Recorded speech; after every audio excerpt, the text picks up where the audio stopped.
Is this it? Is this the end? What sequence of events brought me to this point? What abhorrent circumstances led me here? Is this the cruel, painful plan that was orchestrated by a malevolent deity? Who am I really? What purpose did I serve in this life that was granted to me? I suppose I'll never know. If this is what my life has led up to, and if this is truly the end, then I accept my fate. It's the end of the road for LG's mobile division. The company confirmed it's moving out of the smartphone business after their decision was finally approved by its board of directors. LG will now shift its focus and resources in the fields of electric vehicle components, IoT devices, smart homes, robotics, AI and business-to-business solutions. Hey, what's up? It's Anwar for TechNewLeaks. Today I'm gonna talk about the LG's great smartphone innovations. This week I got the bad news that LG will exit the mobile business. So I wanted to look back at all the innovations that the company brought over the years as a thank you for all its hard work. LG did not always get the recognition it deserved. For example, the LG KE850 Parada was announced in December of 2006. It was the first phone with a capacitive touch screen and an all-touch UI. Of course, in January, Apple unveiled its first iPhone, which stole the spotlight from the Parada. Today, everyone points to the iPhone as the start of the touchscreen revolution, while LG's contribution lays largely forgotten. In mid-2007, the company unveiled the LG KU990 VIV-T, the very first smartphone to record slow-motion video. It could capture 320 pixel clips at 120 frames per second, which makes for a 4x slowdown. You can see a clip someone shoot over a decade ago.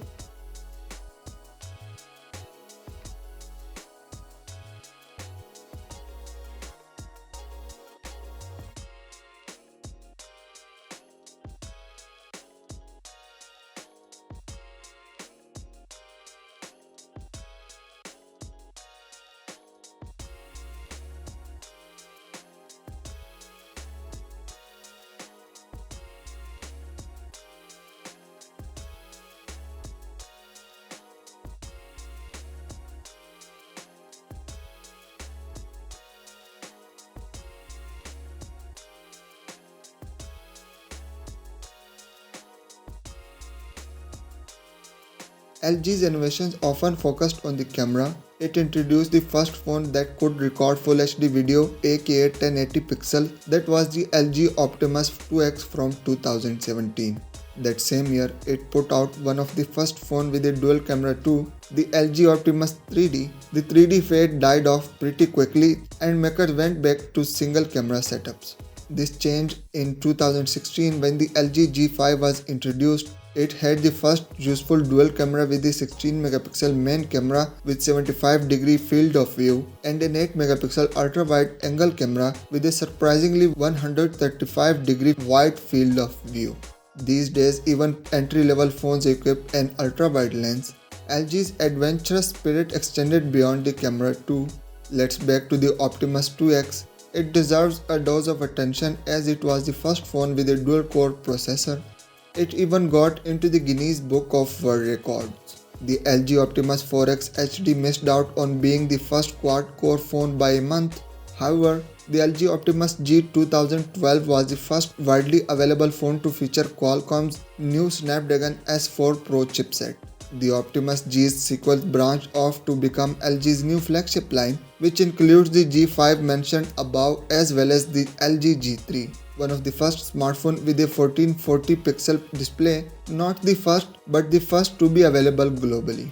The company was often ahead of its time with its design as well. The LG BL40 New Chocolate from 2009 was the first phone to have a screen with an ultra-wide aspect ratio of 21:9. It was ridiculed at the time for looking like a remote control, but ultra-wide displays are the normal now.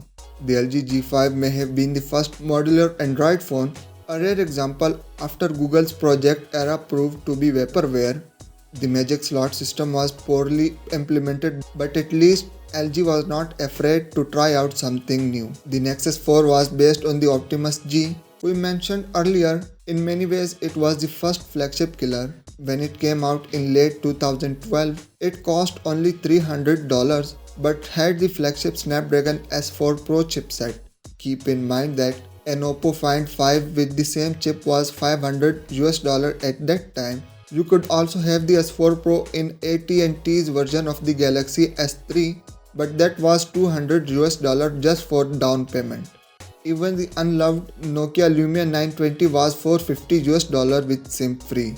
Anyway, the Nexus 4 was also the first phone to support QI wireless charging, which is again something that is considered standard on a modern smartphone.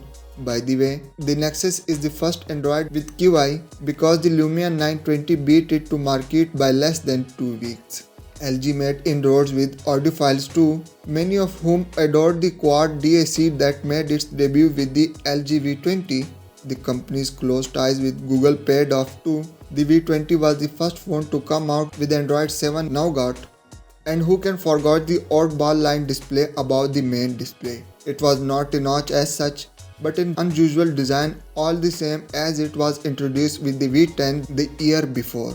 LG also claimed that V20 was the first phone to leverage Qualcomm's digital video stabilization, which enhanced the hardware optical image stabilization. The LG G Flex was the first flexible phone in the world thanks to the P-OLED display and unique lithium polymer battery, both the first of their kind and developed in-house by LG. The G Flex also featured a unique self-healing coating on the back. Scratches would heal all by themselves.